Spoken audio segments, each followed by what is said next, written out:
Hello friends, good evening and welcome to MH education lab. দেখো, আজকে আমি Indian পলিটির ক্লাসে যে প্রিঅ্যাম্বল পোর্শনটা পড়াবো। প্রিঅ্যাম্বল মানে কি? প্রস্তাবনা। ওকে, প্রিঅ্যাম্বল হচ্ছে এমন একটা সূক্ষ্ম জায়গা, আমি এটাকে সূক্ষ্ম জায়গায় বলবো। কনস্টিটিউশনে খুবই সূক্ষ্ম জায়গা হচ্ছে প্রিঅ্যাম্বল। ঠিক আছে, প্রিঅ্যাম্বলটা আমরা অনেকেই ভাবি যে আমরা বুঝে আছি, কিন্তু it's very difficult to understand. কারণ সুপ্রিম কোর্টই নিজেই দুইবার তার নিজের মত পরিবর্তন করেছে প্রিঅ্যাম্বল নিয়ে। ঠিক আছে, তো ডিসকাস করব এই প্রিঅ্যাম্বল নিয়ে টোটাল যে এরিয়া, যে চ্যাপ্টারটা পুরোটাই। তো যে জায়গাগুলো আমি ফোকাস করব সেগুলো হচ্ছে প্রিঅ্যাম্বল অ্যান্ড ইটস টেক্সট, মানে টেক্সটে কী কী লেখা আছে প্রিঅ্যাম্বলে। দেখো, কি নোটস বা কিওয়ার্ডস অ্যান্ড সিগনিফিক্যান্স, মানে কিছু কিওয়ার্ডস আছে সেগুলো সিগনিফিক্যান্স কি, আর কি কি অ্যামেন্ডমেন্ট করা হয়েছে প্রিঅ্যাম্বল নিয়ে, অ্যান্ড কেসেস রিলেটেড টু প্রিঅ্যাম্বল। ওকে, তো আজকের ভিডিওটা প্রচণ্ড ইম্পর্ট্যান্ট একটা ভিডিও হবে, তোমরা শেষ অবধি ভিডিওটা দেখবে, একদম স্কিপ না করে। আজকের ক্লাসের পিডিএফের জন্য তোমরা টেলিগ্রাম চ্যানেল ফলো করো।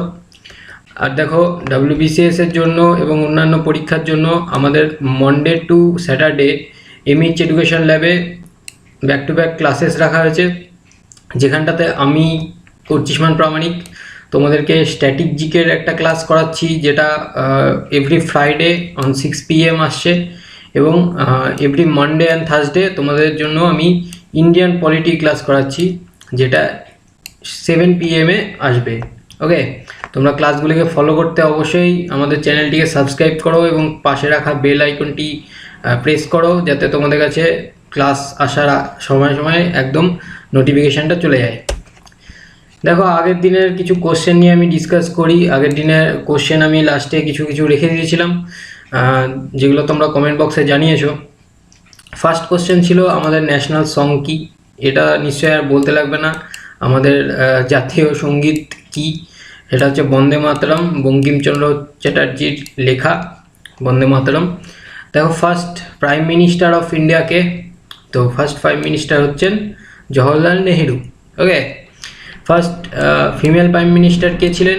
তিনি ছিলেন শ্রীমতী ইন্দিরা গান্ধী। আর কে ভাইস প্রেসিডেন্ট ছিলেন ফার্স্ট? তো ফার্স্ট যে উপরাষ্ট্রপতি ছিলেন তিনি হচ্ছেন ডক্টর সর্বপল্লী রাধাকৃষ্ণান, যার বার্থডেটা আমরা কি ডে হিসেবে পালন করি বলো, কমেন্ট বক্সে জানাও। দেখো, WBCS এবং অন্যান্য সরকারি সমস্ত চাকরির জন্য কমনযোগ্য নোটস, মক টেস্ট, ভিডিও কোর্সের জন্য আমাদের ওয়েবসাইটটা ফলো করো, এবং আমাদের যে অ্যাপ আছে তাতে এই 4 রকমের কোর্স এখন চলছে, তোমরা চাইলে ডেসক্রিপশন বক্সে গিয়ে চেক করে নিতে পারো। ওকে, দেখো, ফার্স্টে আসি প্রিঅ্যাম্বলে। প্রিঅ্যাম্বল জিনিসটা কি? প্রিঅ্যাম্বল ফার্স্টেই আমি কি বললাম, একটা খুবই সূক্ষ্ম জায়গা হচ্ছে প্রিঅ্যাম্বল। প্রথমত তো এটা বলা যায় যে preamble is an introductory part of the constitution, মানে কনস্টিটিউশনের একটা ইন্ট্রোডাক্টরি পার্ট হচ্ছে প্রিঅ্যাম্বল। এবার এটাও পুরোপুরি ঠিক নয়, কারণ এটা শুধুমাত্র যে ইন্ট্রোডাক্টরি পার্ট সেটা নয়। প্রিঅ্যাম্বল একটা এসেন্স দেয়, আমাদের সংবিধানের একটা এসেন্স দেয় হচ্ছে প্রিঅ্যাম্বল। আর আরেকটা অর্থে তুমি বলতে পারো যে প্রিঅ্যাম্বল আমাদের সংবিধানের একটা সামারি প্রদান করে। ঠিক আছে, যে প্রিঅ্যাম্বলই হচ্ছে আমাদের সংবিধানের একটা সামারি প্রদান করে আমাদেরকে। ফেমাস একজন লয়ার আছেন, তোমরা নাম শুনেছো কিনা জানি না, নানি পালকিওয়ালা। তো এটা দেখবে তোমরা এম লক্ষ্মীকান্তে পাবে। ইনি কিন্তু ইন্ডিয়ান প্রিঅ্যাম্বলকে বলেছিলেন যে এটি হচ্ছে একটি identity card of the constitution. Identity card কীরকম? মানুষের আইডেন্টিটি কখন আসে? মানুষ ফার্স্টে তো টেক বার্থ, মানে বার্থ নেয়, জন্মগ্রহণ করে, তারপরে মানুষের আইডেন্টিটি কার্ড আসে। তো প্রিঅ্যাম্বলও কিন্তু হচ্ছে এরকমই একটা জিনিস। ফার্স্টে কনস্টিটিউশনটা তৈরি হয়েছিল, তারপরে প্রিঅ্যাম্বলটা এসেছিল। ওকে, তো দেখো, ফার্স্টে আমি প্রিঅ্যাম্বলটা ছবি দিয়েছি, তোমরা অনেকেই কিন্তু যে সমস্ত গভর্নমেন্ট বইগুলো আছে তাদের ফার্স্ট পেজে কিন্তু এই প্রিঅ্যাম্বল আমরা ছোটোবেলা থেকে দেখি। এখানে আমি ইংলিশে দিয়েছি, এটা বাংলা ভার্সানও তোমরা ওই যে কোনো গভর্নমেন্টের বইয়ে কিন্তু ফার্স্ট পেজে পেয়ে যাবে। তো we the people of India having solemnly resolved to constitute India into a sovereign socialist secular democratic republic and to secure all the citizens justice, social, economic and political and liberty of thoughts, expression, beliefs, faith and worship, equality of status and opportunity, and to promote among them all fraternity, assuring the dignity of individual and the unity and integrity of the nation in our constituent assembly this 26th day of November 1949 do hereby adopt, enact and give to ourselves this constitution. এখানে আমি পুরোটাই পড়লাম, তোমরা চাইলে নাও পড়তে পারো, কিন্তু আমার মতে পুরোটাই কিন্তু তোমরা মুখস্থ করবে।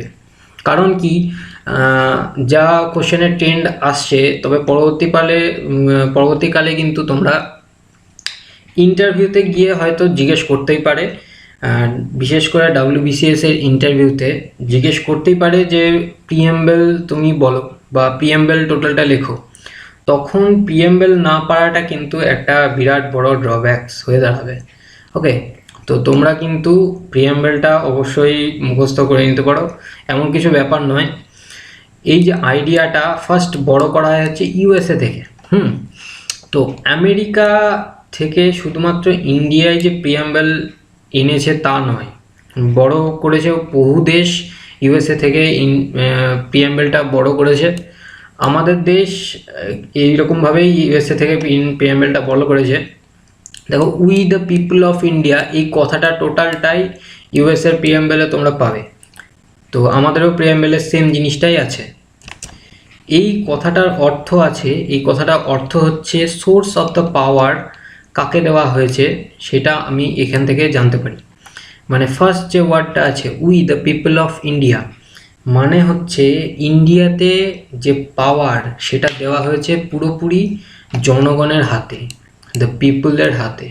ওকে, তো ফার্স্টে আমাদের যে আর কি পাওয়ার ডিস্ট্রিবিউশনটা সেটার উল্লেখ করা হয়, এবং তারপরে দেখো আমাদের দেশটা কি, মানে আমরা কীরকম, হোয়াট উই আর, সেটা নিয়ে ডিসকাস করা আছে যে আমরা কীরকম সোভার্ন মানে কি সার্বভৌম, সোশ্যালিস্ট মানে সমাজতান্ত্রিক, সেকুলার ধর্মনিরপেক্ষ, ডেমোক্রেটিক মানে গণতান্ত্রিক, রিপাবলিক মানে প্রজাতন্ত্র।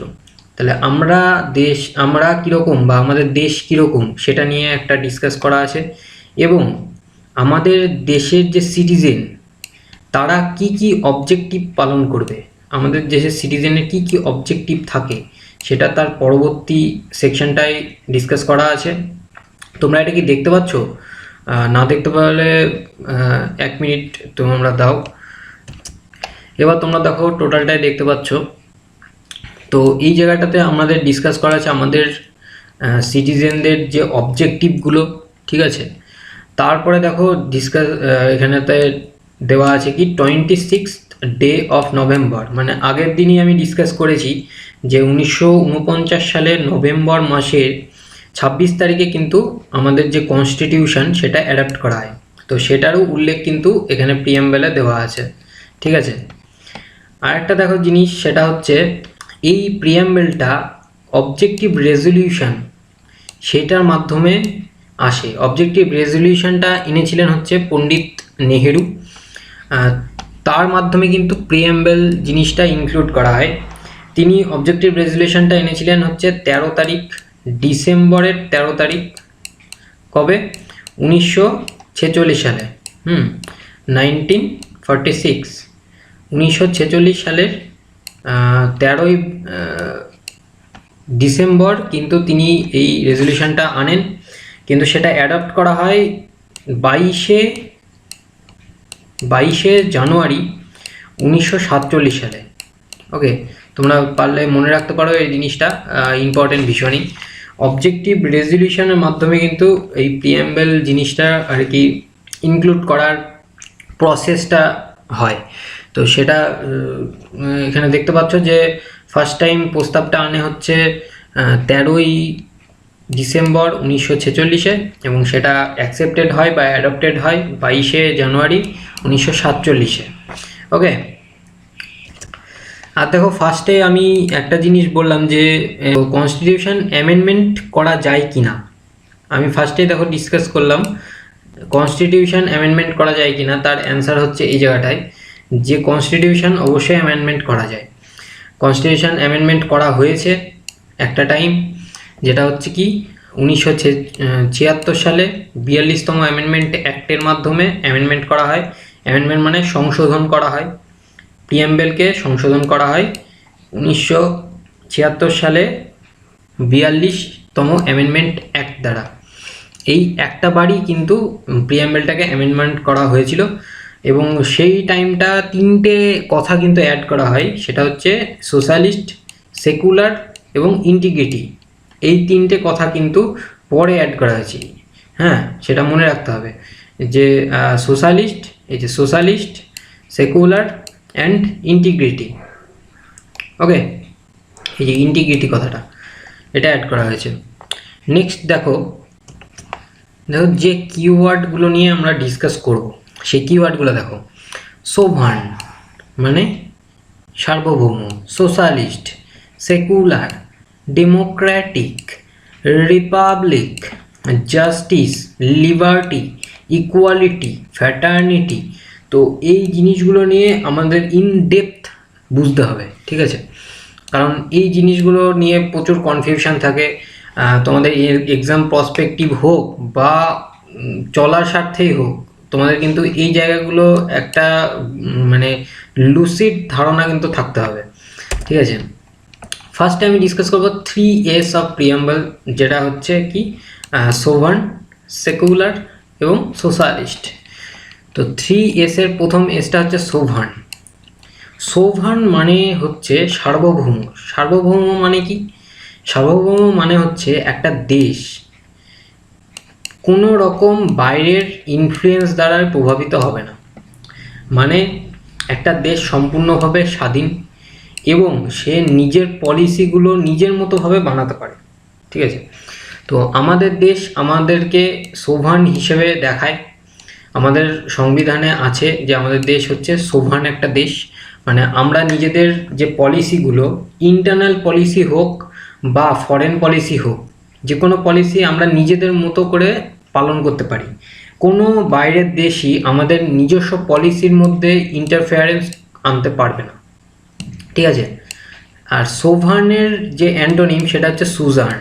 সুজার্ন মানে সামন্ততান্ত্রিক, বা তোমরা বলতে পারো সোভার্ন বা ডোমিনিয়ন বলতে পারো।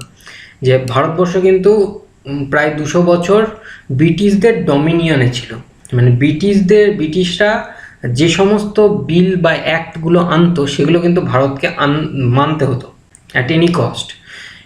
সোভার্ন মানে হচ্ছে আমরা সেই জিনিসগুলো মানবো না এবং আমাদের নিজস্ব যে সমস্ত পলিসিস থাকবে সেগুলো আমরা নিজের মতো করে পালন করতে পারবো। ওকে, এটাই হচ্ছে সোভার্ন। তো এখান থেকে একটা কোশ্চেন তোমাদের অ্যারাইজ করতে পারে, আমরা তো ইউনাইটেড নেশনসের মেম্বার বা আমরা কমনওয়েলথের মেম্বার, ঠিক আছে? কমনওয়েলথ নেশনের মেম্বার তোমরা অনেকেই জানো। তো সেক্ষেত্রে কি আমাদের কি সোভার্নিটি যেটা আছে সেটা কি নষ্ট হয়? তো প্রথম কথা হচ্ছে আমরা যে কমনওয়েলথ নেশনের মেম্বার সেটা কিন্তু বুঝতে হবে যে এটা এক্সট্রা কনস্টিটিউশনাল, বা অর্থাৎ কনস্টিটিউশনালি কিন্তু এই জায়গাটায় আমরা নেই। আর ইউনাইটেড নেশনস এর ব্যাপারটা হচ্ছে ইউনাইটেড নেশনস কিন্তু ভারতের ওপরে কোনো রকমের চাপের সৃষ্টি করতে পারে না, ঠিক আছে? কোনো রকম বাইন্ডিং নেই ভারতের সাথে যে ভারত এদের এই কথাগুলো শুনতেই হবে, এরকম কোনো কিন্তু বাইন্ডিং নেই। তো এটা একটা কনসেপ্টের জায়গা, আমি ডিসকাস করে দিলাম। নেক্সট হচ্ছে আমরা আসবো সেকুলার। সেকুলার মানে কি? ধর্মনিরপেক্ষ। তো এইটার মানে হচ্ছে একমাত্র সেটা হচ্ছে people are free to follow and propagate their religion, country is secular not his citizen, all religion in our country irrespective of their strength have the same status and support from the state. মানে কি? মানে হচ্ছে আমাদের দেশে যে সমস্ত religion আছে সেগুলো ফ্রিভাবে আমরা পালন করতে পারি। যার যা রিলিজিয়ান আছে প্রত্যেকে নিজের নিজের রিলিজিয়ান ফ্রিভাবে পালন করতে পারি। আমাদের যে বিলিভ অ্যান্ড ফেথ আপন anything, any religion is free from the Nations decision. মানে আমাদের যে নেশন বা কান্ট্রি, তারা আমাদের যে থট, আমাদের যে বিলিভ, তার উপরে কোনো রকম ইন্টারফেয়ার করতে পারে না। তার যে দৃষ্টিভঙ্গি, তাতে প্রত্যেকটা রিলিজিয়ান হচ্ছে সমান। তো পরে আমরা যখন ফান্ডামেন্টাল রাইটস নিয়ে ডিসকাস করব বা মৌলিক অধিকার, মৌলিক অধিকারে আর্টিকেল 25 to 28 রিলিজিয়ানের অধিকার দেওয়া হয়েছে। মানে আমরা ধর্মের অধিকার পাই। ওকে, পরে দেখো সোশ্যালিস্ট। সোশ্যালিস্ট বলতে আমাদের প্রথমেই মনে পড়ে কি? ইউএসএসআর, অর্থাৎ সোভিয়েত রাশিয়া। সেটা হচ্ছে কমিউনিস্ট সোশ্যালিস্ট। কমিউনিস্ট সোশ্যালিস্ট একটা আলাদা জিনিস।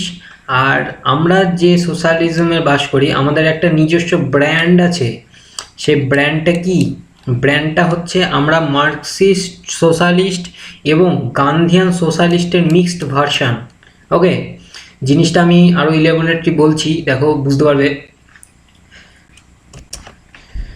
কমিউনিস্ট সোশ্যালিস্ট মানে হচ্ছে any point of view all are to be equal. এইবার যদি কারোর ধরো অনেক বেশি টাকা আছে, তো আমাদের সবারই অনেকের টাকা নেই, তো তাদের কাছ থেকে টাকা স্টেট অ্যাকোয়ার করবে এবং distribution among the others. Okay, this is a kind of communist socialist. এবার আমাদের যে সোশ্যালিস্ট ব্র্যান্ডটা, তার মধ্যে আছে কি মার্কসিস্ট সোশ্যালিস্ট এবং গান্ধিয়ান সোশ্যালিস্ট। আমরা মূলত গান্ধিয়ান সোশ্যালিস্টকে ফলো করি। মার্কসিস্ট সোশ্যালিস্ট মানে হচ্ছে all resources belongs to the state. মানে যে কোনো রিসোর্সেস স্টেটেরই আছে। ভালো করে বোঝো যে জায়গাগুলো একদম খুব খুঁটিনাটি জায়গা, এবং এগুলো না বুঝলে পরবর্তীকালে প্রচণ্ড অসুবিধা হবে। হ্যাঁ, তো একদম ফ্রেশভাবে ভালোভাবে বোঝো, আমি বোঝাচ্ছি। মার্কসিস্ট সোশ্যালিস্ট হচ্ছে all resources belong to the state. মানে প্রত্যেকটা রিসোর্সেস, যত রকমের উৎপাদন হয়, প্রত্যেকটা হচ্ছে স্টেটের একটা নির্দিষ্ট অধিকার আছে। প্রত্যেকটা রিসোর্সেস কেউ তৈরি করছে মানে সেটা স্টেটের হবে, এবং সেই স্টেট কি করবে, সেটাকে ডিস্ট্রিবিউট করবে অন্যদের মধ্যে। কীরকম ব্যাপারটা? ধরো সামথিং একটা ব্যক্তি, তার কাছে 1000 টাকা আছে। ওকে, 1000 টাকা আছে। তো এই যে নেশনটা, একটা নেশন, তাতে আছে কজন? 999 জন এক্সট্রা আছে। অর্থাৎ টোটাল মেম্বার হচ্ছে 1000 জন। 1000 জন টোটাল পপুলেশন, তার মধ্যে একজনের 1000 টাকা আছে, 999 জনের কোনো টাকা নেই। সো মার্কসিস্ট যে ডিস্ট্রিবিউশন থিওরি, তার মাধ্যমে কি হবে? এর কাছে 1000 টাকা আছে, তার কাছ থেকে 999 টাকা নিয়ে নাও, বাস সেটাকে ডিস্ট্রিবিউট করে দাও অন্যদের মধ্যে। তো কি হলো? সবাই ইকুয়াল একটা টাকা পেলো, 1 টাকা করে পেয়ে গেল। তো এটা হচ্ছে মার্কসিস্ট থিওরি। ওকে, আর যে আর কি তোমার গান্ধিয়ান থিওরি কিন্তু ডিস্ট্রিবিউশন অফ রিসোর্সে বিলিভ করে না। গান্ধিয়ান থিওরি হচ্ছে ডিস্ট্রিবিউশন অফ অপরচুনিটি। ঠিক আছে, একই অপরচুনিটি প্রত্যেকে পাবে। যে মুকেশ আম্বানি আছে, ওয়ার্ল্ডের 5th এখন রিচেস্ট ব্যক্তি, সেও যে অপরচুনিটি পাচ্ছে রিচ হওয়ার জন্য, আমি অর্চিষ্মান প্রামাণিক, আমিও সেম অপরচুনিটি পাচ্ছি রিচ হওয়ার জন্য, কিন্তু আমি সেই অপরচুনিটিটা নিতে পারছি না, মুকেশ আম্বানিজি নিচ্ছেন। তো this is the difference between Gandhian principles and আর কি মার্কসিস্ট সোশ্যালিস্ট প্রিন্সিপাল। তোমরা দেখো ডিপিএসপি যখন আমরা আসবো, directive principal of state policy, তখন এই যে গান্ধিয়ান প্রিন্সিপাল নিয়ে একটা ইলাবোরেট একটা ডিসকাশন হবে। ওকে, এবং সেখানটাতে আমরা এই জায়গাটা আরও ডিটেলসে পড়বো। আর দেখো একটা জিনিস তোমরা বলতে পারো যে এলপিজি মডেল, ইকোনমিক্সে পড়েছো তো তোমরা যে এলপিজি মডেল কি হয়, এলপিজি মডেল কি ছিল, liberalisation, privatisation and globalisation. This model also follows this kind of Gandhian socialism. প্রত্যেকটা যেসব কোম্পানি, ইন্ডিয়ান কোম্পানি হোক বা বিদেশি কোম্পানি হোক, প্রত্যেকটাকে সমান অপরচুনিটি দেওয়া হচ্ছে টু স্ট্যান্ড আউট। বুঝতে পারছো তো জিনিসটা কি বলছি? না বুঝতে পারলে অবশ্যই কমেন্ট সেকশানে জানাবে।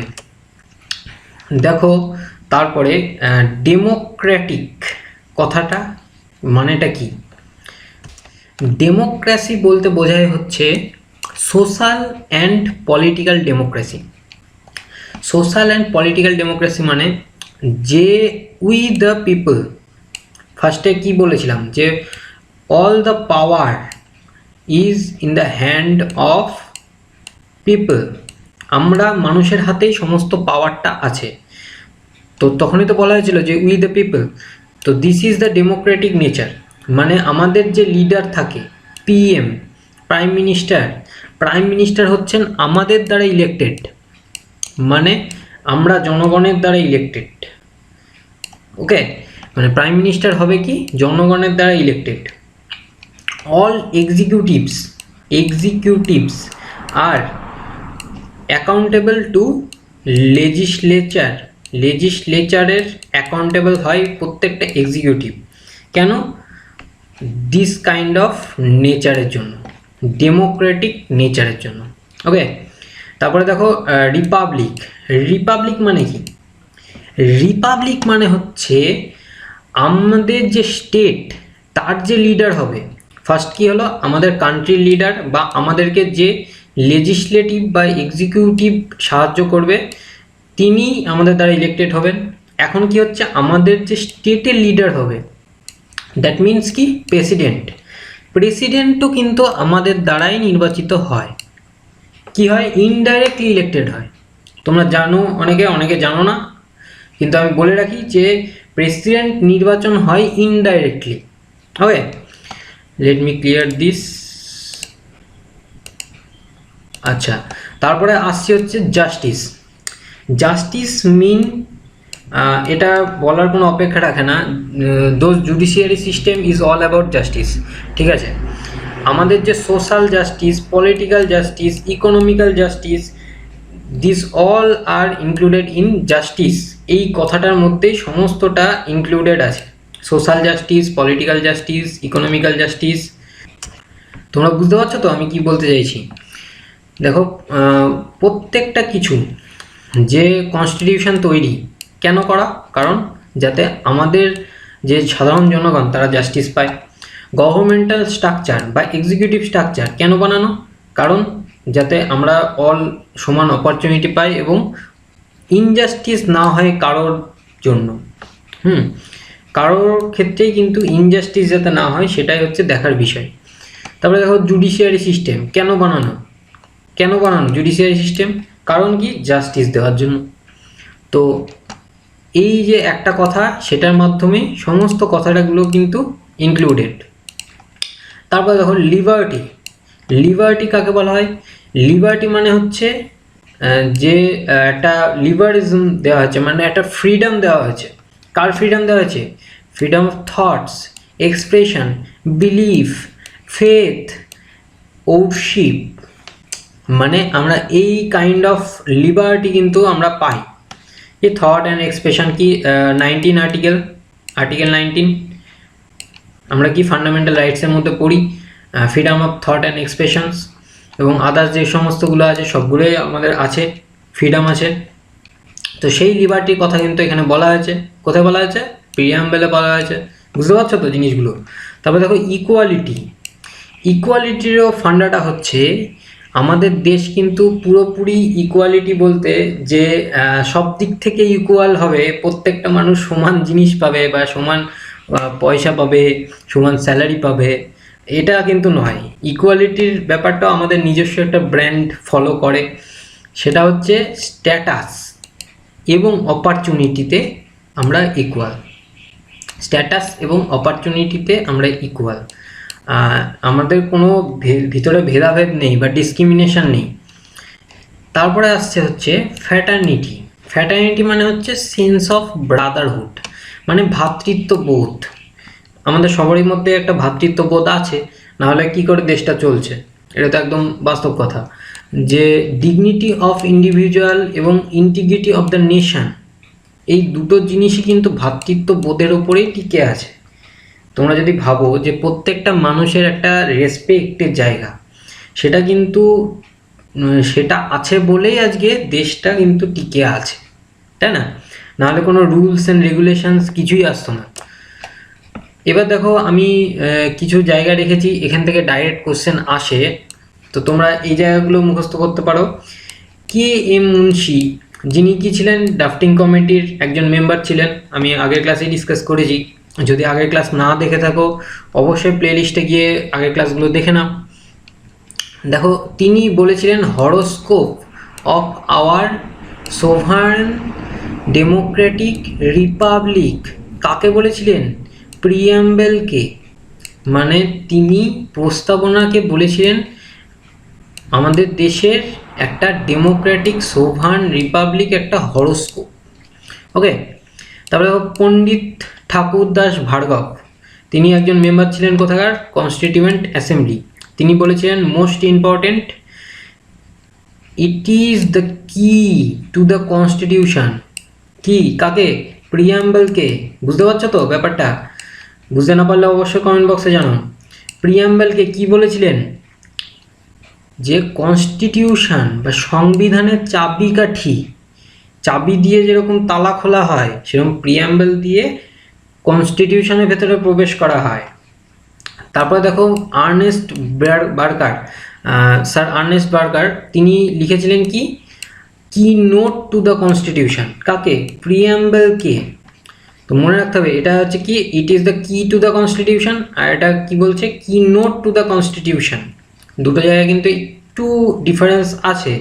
ওকে, কনস্টিটিউশনটা অ্যাকচুয়ালি হচ্ছে একটা মানে ধ্রুবতারার মতো, বা তোমরা বলতে পারো যা যে আর কি পথ নিদর্শন করে, একটা গাইড দেয়। কাকে? আমাদের দেশের সকল নাগরিককে, যে আমাদের একটা কনস্টিটিউশন আছে, আমাদের একটা রুল বুক আছে, সংবিধান আছে, যেটার গাইডলাইন দেয় হচ্ছে এই কনস্টিটিউশন। নেক্সট দেখো দুটো কেসের কথা আমি এখানে বলেছি, কেস নিয়ে আমি পরে কিন্তু একটা সেপারেট ভিডিও তৈরি করব। আজকে দেখো আমি এই রিলেটেড কিছু কেস দিয়েছি, সেটা হচ্ছে 1 নম্বর বেড়ুবাড়ি কেস, যেটা 1960 সালে হয়েছিল। 1960 সালে হয়েছিল বেড়ুবাড়ি কেস। তখন সুপ্রিম কোর্ট বলেছিল যে প্রিএমবেলটা কনস্টিটিউশনের পার্ট নয়। তোমাদের আমি আগেই বললাম যে সুপ্রিম কোর্ট নিজেই অনেকটাই আর কি কনফিউশনের মধ্যে ছিল, সেখানে আমরা তো কিছুই না। তো ফার্স্ট বেড়ুবাড়ি কেসে সুপ্রিম কোর্ট বলে কি যে প্রিয়াম্বেল কোনো কনস্টিটিউশনের পার্ট না। কিন্তু তারপরে Kesavananda Bharati case, most important case in law history, Kesavananda Bharati case, এটা 1973 সালে। এখানে আবার সুপ্রিম কোর্ট যে বেড়ুবাড়ি কেস আছে তার ভার্ডিক্টকে পুরোপুরিভাবে ডিমলিশ করে তখন বলেন কি যে প্রিয়াম্বেল কনস্টিটিউশনের একটা পার্ট। তাহলে বুঝতে পারছো তো কতটা কনফিউশন আছে। তো এই হচ্ছে এই দুটো কেস কিন্তু বারবার পরীক্ষায় এসছে, বহুবার পরীক্ষায় এসছে। তো প্রথম কেসটা কি বললাম আরেকবার বলে দিচ্ছি। প্রথম কেসটাতে সুপ্রিম কোর্ট বলে যে প্রিয়াম্বেল কোনো কনস্টিটিউশনের পার্ট নয়।